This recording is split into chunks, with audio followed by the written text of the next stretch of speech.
Donc on va continuer avec le Chumash.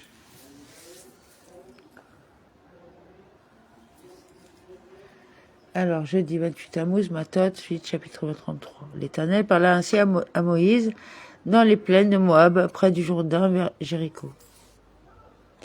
Parle aux enfants d'Israël en ces termes, comme vous allez passer le Jourdain pour atteindre le pays de Canaan. Quand vous passez le Yaden, vous déposséderez. Que de fois, pourtant, ils ont reçu cet avertissement. Voici ce qu'a voulu leur dire Moshe. Si vous voulez passer le Yaden à pied sec, vous le passerez, mais à cette condition-là, sinon les eaux vous engloutiront. De fait, Yahushua leur a parlé alors qu'ils se trouvaient encore dans le Yaden. Yahushua 4.10, Sota 34a. Quand vous aurez chassé devant vous tous les habitants de ce pays, vous anéantirez tous leurs symboles, tous leurs idoles de métal et ruinerez tous leurs hauts dieux. Vous déposséderez, vous expulserez leur image, Maski Yutam, comme le rend le Targonogelos, les lieux de leur prosternation, ainsi nommés parce qu'ils couvraient le sol d'une plaque de marbre sur laquelle ils se prosternaient en déployant leurs mains et leurs pieds, comme il est écrit. Et vous ne donnerez pas de pierre sculptée, Maski, dans votre pays pour s'y prosterner, Vaïkra 26.1, de leur idole de métal, comme le rend le Targonogelos, des dieux de fonte. Vous conquérerez ainsi le pays et vous vous établirez, car c'est à vous que je le donne à titre de possession. Vous déposséderez le pays, vous le déposséderez de ses habitants, et alors vous y demeurez, pourrez vous y maintenir, et sinon vous ne pourrez pas vous y maintenir. Vous lotirez ce pays par la voie du sort entre vos familles, donnant toutefois aux plus nombreux un plus grand patrimoine, et aux moins nombreux un patrimoine moindre, à chacun recevant ce qui lui aura attribué le sort. C'est dans vos tribus partenariales que vous aurez vos lots respectifs. Là où lui sortira le sort, ce sera à lui. Le texte s'exprime ici de manière elliptique. L'endroit sur lequel sera sorti le sort lui appartiendra, selon les tribus de vos pères. D'après le nombre de ceux qui sont sortis d'Égypte, Baba Batra 117a. Autre explication, en 12 cantons, correspondant au nombre de tribus. Or, si vous ne dépossédez pas à votre profit tous les habitants de ce pays, ceux que vous aurez épargnés seront comme des épines dans vos yeux et comme des aiguillons à vos flancs. Ils vous assaileront sur le territoire que vous occuperez. Ce sera que ceux que vous laisserez de reste feront votre malheur, comme des épines, les sikkim, dans vos yeux, comme des chevilles qui crèvent les yeux. Le Targonogelos rend le mot cheville chez Mol 2719 par sikia. Et des piquants. Les commentateurs rendent ce mot comme désignant une haie d'épines qui vous entourera et vous enfermera, vous empêchant d'entrer et de sortir, et vous assaileront, comme le rend le Targonogelos. Et alors, ce que j'ai résolu de leur faire, je le ferai à vous-même. Chapitre 34. Éternel parla à Moïse en ces termes. Donne aux enfants d'Israël les instructions suivantes. Comme vous allez entrer dans ce pays de Canaan, voici quel territoire vous tombera en partage le pays de Canaan selon ses limites. Ceci est le pays qui tombera pour vous en héritage, étant donné que de nombreux miswot s'imposent dans le pays et non en dehors. Il était nécessaire d'en définir les frontières qui l'entourent, comme pour dire, c'est à l'intérieur de ces frontières-là que s'imposent ces miswot. Tombera pour vous. Le texte emploie ici le verbe tomber, parce que le pays a été partagé par voie du sort. Quant au Midrash Agada, il explique que c'est parce que le Saint béni soit-il a fait tomber du ciel les princes des 70 nations et les a présentés ligotés à Moshe en lui disant, regarde, ils sont désormais impuissants. Midrash Taoma. Vous aurez pour côté méridional le désert de Sin, et sur la lisière des Dômes. Cette limite du midi commencera pour vous à la pointe orientale de la mer Salée. Ce sera pour vous le coin du sud, le côté méridional, qui s'étend d'est en ouest.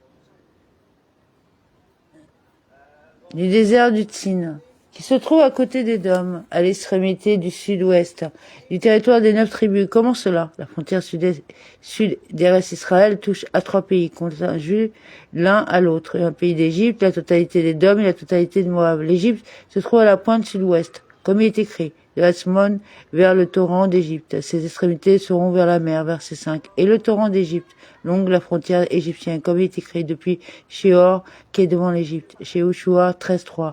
Il forme donc la démarcation entre l'Égypte et Eretz Israël. Le pays des Dômes est à l'est de l'Égypte. Et le pays de Moab à côté des Dômes, à l'extrémité et de sa frontière sud. Si Hachem avait voulu, quand Israël est sorti d'Égypte, le faire entrer directement en Eretz Israël, il lui aurait fait traverser le Nil en direction du nord et il serait parvenu immédiatement. Mais il ne l'a pas fait, ainsi qu'il est écrit. Elohim ne les conduisit pas par le chemin du pays des Philistins. Ceci étant établi au bord de la mer Méditerranée, à l'ouest du pays de Canaan. Il est en effet écrit à propos des Philistins, les habitants de la bande côtière, les Kérétim, Séphania 2, 5. Il ne les conduisit pas par ce chemin, mais il les a fait faire un détour en les faisant sortir par le sud vers le désert de Yézéchiel, appelle le désert des peuples. Yézéchiel 20, 35, ainsi nommé parce que de nombreux peuples en sont les voisins. Il les a conduits vers le sud constamment, d'ouest en ouest, jusqu'à ce qu'ils arrivent au sud du pays d'Édom. C'est là qu'ils ont demandé au roi d'Édom la permission de traverser son pays dans le sens de sa largeur pour atteindre Eretz Israël. Mais leur a refusé. Supra 20, 14 et suivant.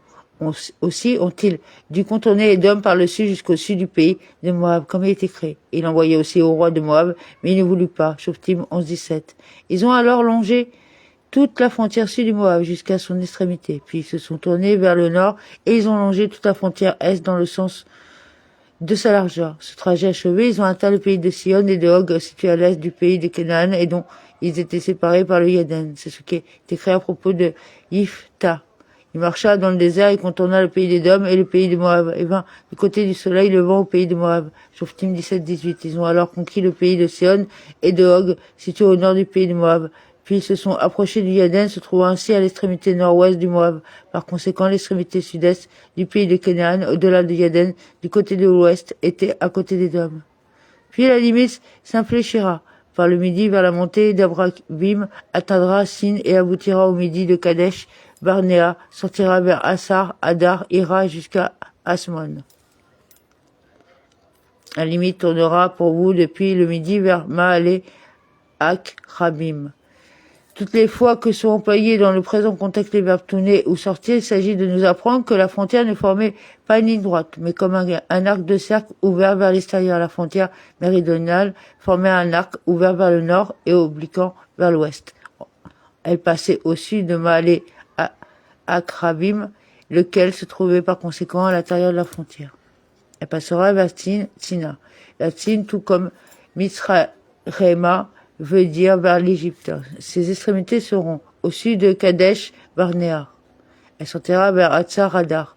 L'arc de cercle formé par la frontière allait en s'élargissant vers le nord et en obliquant vers l'ouest jusqu'à atteindre Hatzar Hadar, puis Asmon, puis le torrent d'Égypte. Le texte emploie ici et au verset 5 le verbe tourner parce qu'il est écrit. Elle sortira vers Hatzar Hadar. La frontière commençait à s'infléchir vers le sud à partir de Kadesh Barnéa et la langue de Ta qui s'étendait vers le nord allait Kadesh Barnéa jusqu'à Asmon. À partir de là, le territoire défini par cette frontière se resserrait, s'infléchissant vers le sud et atteignant le torrent d'Égypte, puis vers l'ouest en direction de la mer Méditerranéen, laquelle forme la limite ouest de tout Eretz Israël. Par conséquent, le torrent d'Égypte se trouve à l'extrémité sud-ouest. D'Akmon, la ligne déviera vers le torrent d'Égypte et se terminera à la mer. Ces extrémités seront vers la mer, vers la limite ouest, car la frontière sud ne se prolonge pas plus loin vers l'ouest. Pour la frontière occidentale, c'est la grande mer qui vous en tiendra lieu, telle sera pour vous la frontière occidentale. Et la limite ouest. Et la limite ouest, quelle est-elle? Ce sera pour vous la grande mer qui vous servira de limite. Et la limite, Nesoi, îles en grec, maritimes, qui font elles aussi partie des territoires Gutin 8a, en français médiéval, Isla. Voici quelles seront vos bornes au nord. Vous tracerez une ligne de la grande mer à hors la montagne. La limite nord, la frontière nord. Depuis la grande mer, vous marquerez pour vous hors la montagne, qui est située à l'extrémité nord-ouest et dont le sommet s'incline et s'enfonce dans la mer. Celle-ci s'étend donc partie à l'intérieur, partie à l'extérieur de la montagne. Vous marquerez. Expression marquant l'idée de tourner. Comme dans la chambre, ta des coureurs, de Divrei Ayamim 12, 11, ou dans et les chambres, Betsaï de la porte, Ézéchiel 40, 10. C'est ce que l'on appelle en français médiéval appendice, et qu'il est appuyé et penché. Et dehors la montagne, vous la continuerez jusqu'à Émat, d'où la démarcation aboutira à Cédad.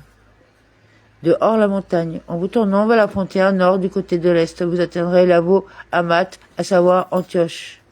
Les extrémités de la limite, les extrémités de la frontière, toutes les fois que le texte emploie l'expression extrémité de la limite ou extrémité de la frontière. Cela veut dire soit que la frontière s'achève complètement et ne se prolonge pas, soit qu'elle s'élargit et revient en arrière pour se diriger plus loin en oblique, définissant ainsi une superficie plus large que la précédente. C'est par rapport à la largeur précédente que le texte parle d'extrémité, car c'est là que prend fin la dimension en question.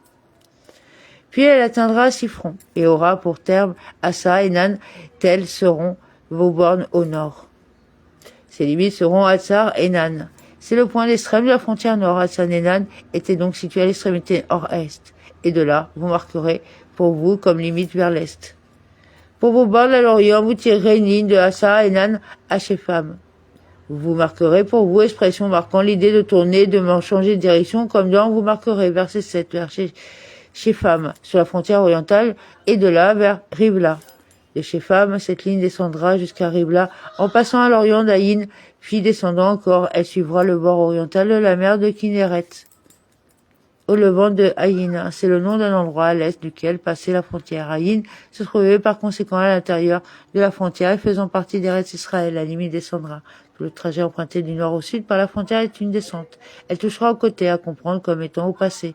De la mer Kinneret vers le levant, de manière que la mer de Kinneret se situe en deçà de la frontière à l'ouest de celle-ci, la frontière passant à l'est de la mer de Kinneret. De là, elle descendait vers le Yaden, celui-ci coulant au nord du sud, oblique, s'obligeant vers l'est et se rapprochant du pays de Canaan en face de la mer de Kinneret. Il poursuit son cours long du côté des est d'Eretz Israël et finit par se jeter dans la mer du Sel. Là s'achève la frontière lorsqu'elle aboutit à la mer du Sel, car c'est là qu'elle commence à l'extrémité sud-est, verset 3. Ainsi se trouve définie la frontière sur ses 4 côtés. Descendra encore le long du Jourdain et viendra aboutir à la mer Salée, tel sera votre territoire quant aux limites qui doivent le circonscrire. Moïse transmit cet ordre aux enfants d'Israël en disant, c'est là le territoire que vous partagerez au sort et que l'Éternel a ordonné d'attribuer aux 9 tribus et demie. Car pour la tribu des descendants de Ruben, selon leur famille paternelle, la tribu des descendants de Gad, selon les leurs, et la demi-tribu de Manassé, elles ont déjà reçu leur lot. Ces 2 tribus et demie ont reçu leur lot sur la rive du Jourdain, faisant face à Jéricho du côté de l'Orient. Vers le levant, à l'est, face au monde, qui se trouve à l'est. L'Orient est appelé le devant de l'univers, et l'ouest, l'arrière. Le sud est donc à droite, et le nord à gauche. Voir Rachi, supra de 3. Amen.